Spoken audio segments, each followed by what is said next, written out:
जिन लोगों की तरबियत में कमी रह जाती है, फिर वो लोग सारी उम्र दूसरों की किरदार कुशी, तानाजनी, तासुब फैलाने और सुकून बर्बाद करने में पेश होते हैं। एक दरख्त से कई लाख माचिस की तीलियां बनती हैं, मगर एक माचिस की तीली कई लाख दरख्त जला सकती है। वक्त कभी भी बदल सकता है, इसलिए जिंदगी में किसी को मत सताना।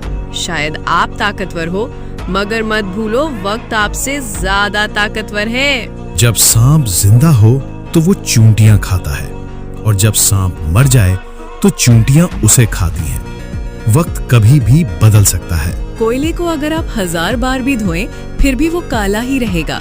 बिल्कुल ऐसे ही कुछ लोगों का दिल होता है। आप उनके साथ कितना ही हुस्न सलूक कर लें, मगर उनका दिल काला ही रहेगा।